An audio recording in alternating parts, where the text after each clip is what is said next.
Hello दोस्तों, नमस्कार। Helping thinkers के यूट्यूब चैनल में आप सभी का हार्दिक स्वागत है। और हेल्पिंग थिंकर्स आपको पटवारी बनाने में लगा हुआ है। पटवारी से अगर आप पटवारी एग्ज़ाम की तैयारी कर रहे हैं तो पटवारी से जुड़े जो पुराने पेपर्स हैं उसका सॉल्यूशन मैं लेकर आया हूँ। और इसमें अभी तक हमने 2 पेपर का जो है जेएस वाला पोर्शन जो है वो कवर कर लिया है। आज हम 10 दिसंबर 2017 की फर्स्ट शिफ्ट का जो है कवर करने वाले हैं, ताकि आपको आइडियाज़ लग पाएँ कि आखिर जीके में किस प्रकार से क्वेश्चन पूछे जा रहे हैं, ताकि आप अभी से जीके की तैयारी प्रॉपर तरीके से शुरुआत कर पाएँ और जीके में ज़्यादा से ज़्यादा नंबर जो है आप कवर कर पाएँ, तभी आपको सिलेक्शन मिलेगा। क्योंकि कंपटीशन बहुत रहने वाला है दोस्तों। तो आप ये वीडियो ज़रूर देखें। अगर पिछले वीडियो आपने नहीं देखे तो वो भी ज़रूर देखें, और आने वाले वीडियो को देखने के लिए चैनल को ज़रूर सब्सक्राइब कर ले, बेल आइकन को प्रेस कर ले, ताकि सभी वीडियोस आपको मिलते रहें। आइए आज के पहले जीएस के पहले की प्रश्न की शुरुआत करते हैं। पहला प्रश्न पूछा गया है, भारत के पहले मुख्य न्यायाधीश कौन है। देखिए दोस्तों, पिछले प्रश्न में प्रश्न पूछा गया था भारत के पहले सीएम कौन है, अभी पूछा गया है भारत के पहले मुख्य न्यायाधीश। तो यहीं से तो आइडियाज़ मिलता है। यानी मध्य प्रदेश के पूछा गया, पहले मध्य प्रदेश के सीएम पूछा गया था, अभी मध्य प्रदेश के न्यायाधीश पूछा। तो यहाँ से हमें आइडियाज़ लगता है कि जो मध्य प्रदेश में जो फर्स्ट व्यक्ति हुए हैं उनको तो हमें पढ़ना ही है। तो यहाँ से आइडियाज़ लगता है बाकी प्रश्न को भी हम कैसे कवर कर पाएंगे। तो मध्य प्रदेश के पहले मुख्य न्यायाधीश कौन थे, तो सभी जानते हैं, न्यायमूर्ति एम हिदायतुल्लाह मध्य प्रदेश के पहले मुख्य न्यायाधीश थे। अगला प्रश्न है, भारत में जन्मी अंतरिक्ष यात्री कल्पना चावला पहली बार किस अंतरिक्ष यान से अंतरिक्ष में गई थी। तो कोलंबा यान से गई थी 2003 में। भारतीय मूल की अमेरिकी ये अंतरिक्ष यात्री थी, तो ये ध्यान रखना। ठीक है, अगला प्रश्न है, भारत के चारों कोनों में 4 मठों की स्थापना किसने की। या तो आप जानते हैं शंकराचार्य। उत्तर में उत्तराखंड में की थी, दक्षिण में कर्नाटक में की थी इन्होंने, और पूर्व में आपका उड़ीसा, और पश्चिम में गुजरात में। तो ये 4 जो मठ हैं इनके द्वारा स्थापित किए गए थे शंकराचार्य के द्वारा। अगला प्रश्न है, विश्व कैंसर दिवस किस दिन मनाया जाता है।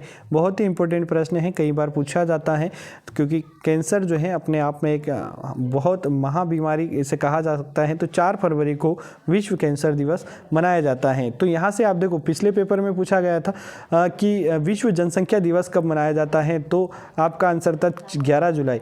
आपसे ये भी फिर अगले वाले पेपर में पूछा गया था कि खेल दिवस किस दिन मनाया जाता है, तो आपका आंसर था 29 अगस्त। तो आपको यहाँ से आईडी तो मिलता है दोस्तों कि आपको यहाँ पर एक दिवस से प्रश्न जरूर पूछा जाएगा। तो आप दिवस वाले जितने भी प्रश्न हैं वो कवर कर लीजिए। यही तो आप जीके, यही तो तरीका है सिलेक्शन का है दोस्तों। अगला प्रश्न है, हाल ही में किस पूर्व खिलाड़ी को भारत के खेल मंत्री के रूप में नियुक्त किया गया है। तो ये करंट अफेयर्स का क्वेश्चन है, और अभी तक 2 पेपर जो हमने किए हैं उसमें जो है कम से कम 2 या 3 प्रश्न करंट अफेयर्स को देखने को मिले हैं। तो उस व्यक्ति का नाम है राज्यवर्धन सिंह राठौर। इनको जो है खेल मंत्री के रूप में नियुक्त किया गया है। अगला प्रश्न है, निम्नलिखित में से कौन सा राज्य 2019 में भारत के राष्ट्रीय खेलों की मेजबानी करेगा। तो इस प्रश्न का सही जवाब है आंध्र प्रदेश, और ये भी आपको करंट अफेयर्स का प्रश्न है। अगला प्रश्न है, 500 रुपये के नोट पर हिंदी व अंग्रेजी के अलावा कितनी भाषाएं प्रयोग होती हैं।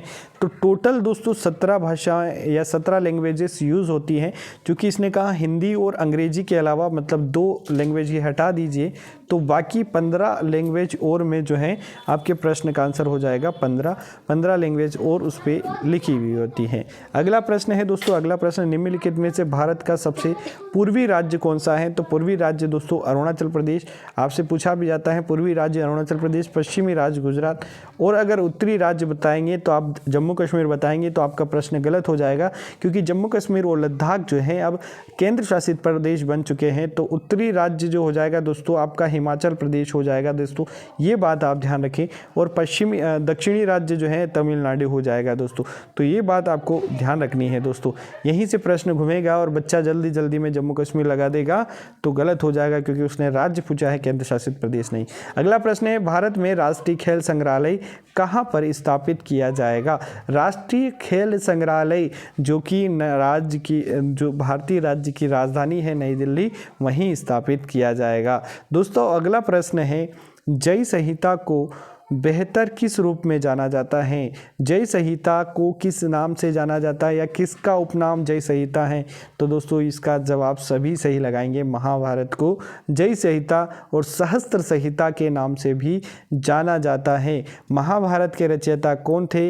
वेद व्यास जी, ये भी आप ध्यान रखिए। रानी दुर्गावती संबंधित थी, तो रानी दुर्गावती एक गौड़ शासिका थी और इनका संबंध जो है जबलपुर और दमोह वाले क्षेत्र से था।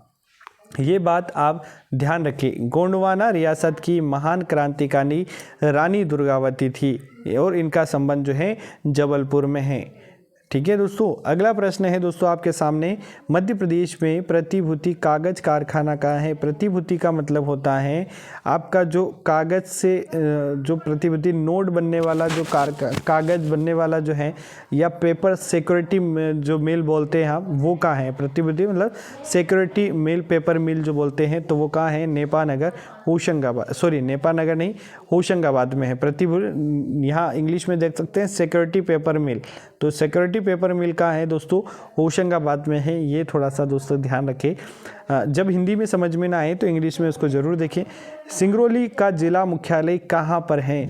देखो तो ये एकमात्र शायद ऐसा ज़िला है जहाँ देखो हर ज़िले का जो मुख्यालय होता है वही ज़िला होता है, लेकिन सिंगरौली ज़िले का जो मुख्यालय है वो बेड़न है, जो कि सिंगरौली ज़िले की एक तहसील है। ये आप ध्यान रखिएगा और ये बेहतरीन प्रश्न, बेहतरीन तरीके से इस प्रश्न को पूछा गया है। अगला प्रश्न है दोस्तों, सतना में गोला मठ कहाँ स्थित है? अब ये इसने बता दिया है कि गोला मठ जो है सतना में है, लेकिन सतना में भी कहाँ है? तो मैहर तहसील आती है और मैहर जो कि अपने आप में प्रसिद्ध स्थल है सतना जिले का, तो गोला मठ दोस्तों वहीं स्थित है। अगला प्रश्न है दोस्तों आपके सामने, अगला प्रश्न, मुरैना में 8वीं सदी से लेकर 12वीं शताब्दी के दौरान 22 मंदिरों का समूह कहाँ स्थित है? मतलब 22 मंदिरों का निर्माण हुआ है, तो वो समूह का जो है वो कहाँ है? नरेसर में। ये अपने आप में एक अच्छा प्रश्न है और थोड़ा सा डीप प्रश्न है। तो आपको देखो मंदिर क्योंकि पिछली शिफ्ट में भी पूछे गए हैं और मंदिरों और इससे जो रिलेटेड प्रश्न है आपके किले से रिलेटेड, तो थोड़ा सा डीप प्रश्न पूछा जा रहा है ना। तो नरेसर इसका सही जवाब होगा और नरेसर हो सकता है मुरैना की एक तहसील हो। अगला प्रश्न है, होशंगाबाद में स्थित पर्वत श्रृंखलाओं के नाम बताइए। तो होशंगाबाद जो कि मध्य प्रदेश के निचली भाग में आता है और निचली भाग में दोस्तों आपको पता है कि होशंगाबाद का लोकेशन ही, और यहाँ तो आपकी कौन सी पर्वतमाला है? आपकी सतपुड़ा विंध्याचल पर्वतमाला है, सॉरी सतपुड़ा मैकाल पर्वत श्रेणी है, तो यहाँ पर कौन सा होगा? सतपुड़ा। अरावली इससे थोड़ा सा, अरावली राजस्थान वाले क्षेत्र में है, ये वाला क्षेत्र में आपका अरावली लगता है। मैकाल छत्तीसगढ़ वाले भाग में लगता है और विंध्य पर्वतमाला थोड़ी सी ऊपर वाले भाग में लगता है दोस्तों। तो ये बात आप ध्यान रखें यहाँ से, तो इसका सही जवाब सतपुड़ा हो जाएगा दोस्तों। अगला प्रश्न है आपके सामने, किस नदी के तट पर बालाघाट शहर बसा है? बालाघाट किस नदी? तो देखो नर्मदा नदी बेनगंगा जो बालाघाट में नहीं जाती है, शिप्रा भी नहीं जाती है, बेतवा भी नहीं जाती है। तो जब आपको नहीं पता है तो ऑप्शन इलिमिटेड भी आप कर सकते हैं। हालांकि इस प्रश्न का आसान प्रश्न है, बालाघाट जो है बेनगंगा नदी के किनारे स्थित है। अगला प्रश्न है दोस्तों आपके सामने, दक्षिणी एशियाई स्पीकर्स शिखर सम्मेलन 2017 में कहाँ आयोजित किया जाएगा? तो देखो ये भी करंट अफेयर्स का प्रश्न है और 2017 में मध्य प्रदेश में हुआ, तो बहुत ही ज़्यादा इंपॉर्टेंट हो गया। इंदौर इसके प्रश्न का सही जवाब होगा।